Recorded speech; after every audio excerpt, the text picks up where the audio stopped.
Have you been working hard on your manifestations, doing all the methods, doing all the techniques, scripting, vision board, doing your sats and doing your living in the end and going to sleep and imagining your reality, and then you're thinking about the thoughts through the day, and maybe you're starting to get stressed out, worried, or anxious about your manifestation coming to you. And I can tell you that you just need to relax and just breathe, because your manifestation is on its way. Yo, what's up? Johnny here. I am really glad you're here today, wherever you're at in the world. I hope you're really doing good out there. Today, I'd like to talk to you about being in the flow state and what it is to be in that state of mind. The thing about the way I live my life and why are things happening the way it does in my reality is because I embody the state of someone that has everything, someone that knows that their business is successful, knowing that I am the most popular one in this area and everyone loves to come and spend money with me, right? It's what we assume to be. But look, there are three important things in order for us to manifest the things that we want. And that is our thoughts, our beliefs, our emotions and feelings. And when we can master these three things, then things will become magical in our life. And there are many ways to manifest and do whatever resonates with you. But I learned that through the feeling, and the feeling that Neville speaks of is by far the best way to do it, is not just living as if. It's more like living it as a fact, living like it is here now. Because when we think that it is here now, there is no worries in our mind wondering where is it, why isn't it here yet? Because if we have it, then why are we wondering about all the possibilities or the how? That is when you know you are living in the end, is when you're embodying, it's the knowing the fact that it is done, that it's here. So when I imagine myself or I live like the person I want to be, then everything is a mirror. Your outer world mirrors your inner world. So when we understand that we need to shift us, our being, then everything else will be pushed back out, right? So there's a parallel you that wants the thing that you want. There's a parallel reality of you having your specific person a year from now. There's a parallel reality where you can shift and you can get a call from them today. There is no time. It's only when you start thinking of time when things almost become impossible, because now we are starting to go back into the lax state mind. And whatever you assume to be true is what hardens into facts.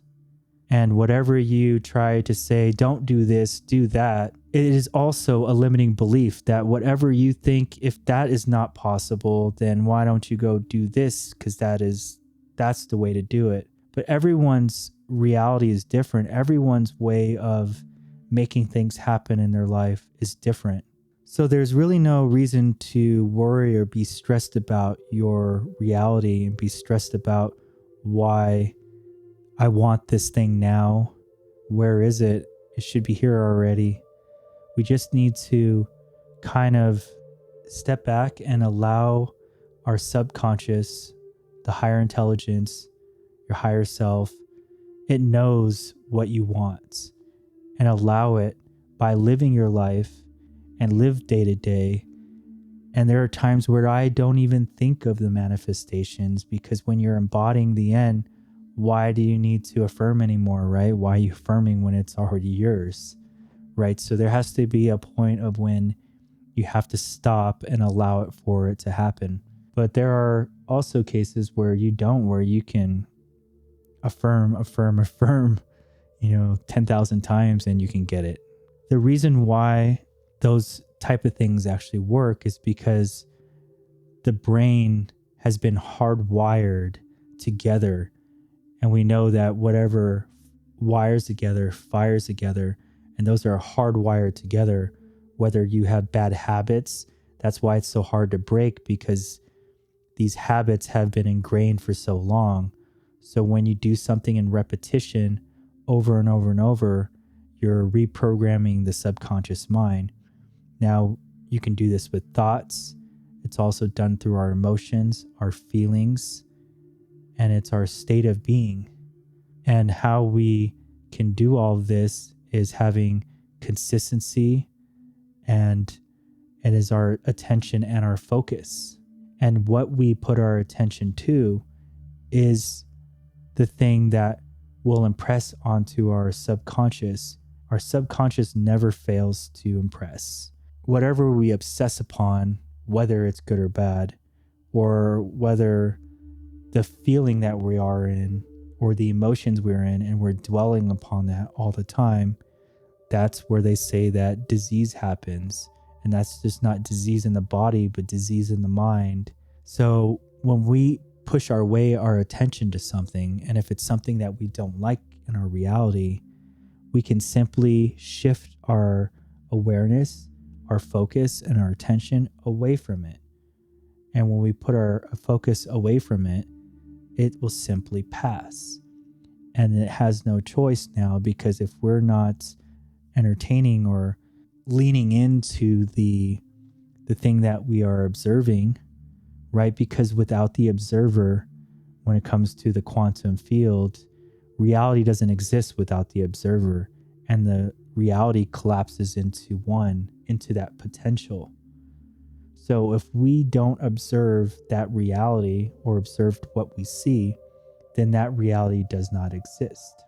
So when we understand that when we are the one that creates our reality, whatever we put our attention to, our focus on, and observe onto, that is when things start drawing to you. Everything that you want physically in your reality is all electrons. These things also have awareness.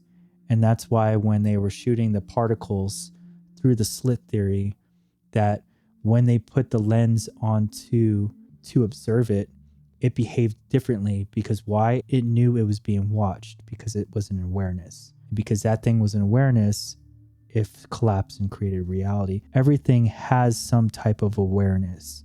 So when we're putting our focus and attention to something, the possibility of that thing coming to us is highly likely, unless we go back into the lax state of wondering why it's not here, wondering when is it going to come. Then we're shifting out of this state. So when we live in this flow state of just being and allowing things to come to you when it's supposed to come to you, and when we're not worried, and when we're just free and we're living, that's when things will start coming to you. The way that we are detaching is not just living as if, we are living it as facts. We are living as if that thing is true, that it is here now. We are embodying the person that already has the things that you want. Then we are putting that out into existence, putting that out into this field. And when we're living in the end and living in the wish fulfilled, and then when I match science with this, it's easier to understand for some people that don't understand that all these potentials of you all exist. The creation is already done. It is already finished. So if it's already finished, then all we can do is manifest the things that we want and bring those into our existence. And it's simply shifting into the reality where those things exist. There's multiple parallel realities of you, and these parallel realities all happen all at once. And these things are so real. The hardest part that most people will have a hard time doing, the hardest part for most people is changing their old beliefs. And I'll have people I talk to, or even friends, they're so hard-grained into their beliefs that they will never change those. It's what you get programmed on, you know. We have to become a new version of us if we want to have the things we want. We need to let go of the old self, let go of the old ego. We need to let go of the old mind, the old person that doesn't have anything, that is struggling, right? If you want to be where you're at and you don't want to go somewhere else, then fine, be that same personality, be that same you. But if you want to be a better person, you want to have the things you want, what is the loss of losing those things? People are so attached to their identity that we have to look, our cells in our body change every 7 years, right? They always say that people change every 7 years. They're different people every single time. We can shift into the one we want, and we don't have to go through all these struggles. We don't have to go through all these roadblocks. When you're flowing, the way I picture a flow state is kind of like, some people know when they're in that flow state, right? Everything starts coming to you. Everything becomes magical. Once you're in that creative state, for example, it can be in art, music, doesn't matter. You're just coming up with new ideas day after day after day. But then sometimes you lose that flow state, and then they're wondering, oh, I can't do anything because I need to be creative.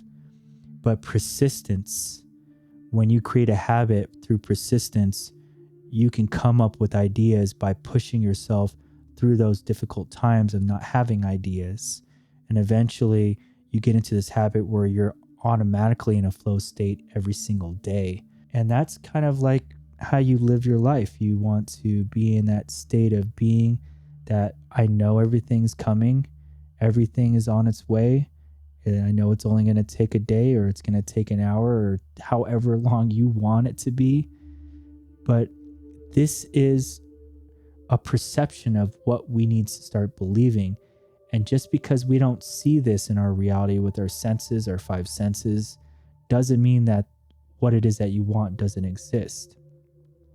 It is all a state of mind. It is all internal. Our outer reflects our inner. So when we start turning inward and focusing everything on our inner being, over time, or eventually, however long that is going to take, it's going to bring it to you in your reality. So don't stress yourself out or push yourself too hard when it comes to this. When I first learned of Neville, the only thing that I really focused on at the beginning was state akin to sleep, SATs. And I would just imagine and think of the thing that I wanted, think of the end, and I would go to sleep in that end. And I would just repeat that all the time. And eventually, I don't do it all the time anymore. I just do it as much as I can remember to do. But when you're already in the end, you don't need to be doing it, right? Because if you're in the end, why are you still imagining that you're not there yet? Why are you still imagining that you need to get there? It's a challenging thing to grasp, but if we just start embodying and living in first perspective, that is how you should be doing it.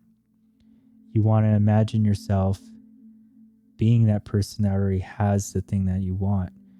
And when we do that, we are automatically shifting ourselves into the reality that has that. So just relax, breathe. Everything is meant to come to you when it's going to come to you.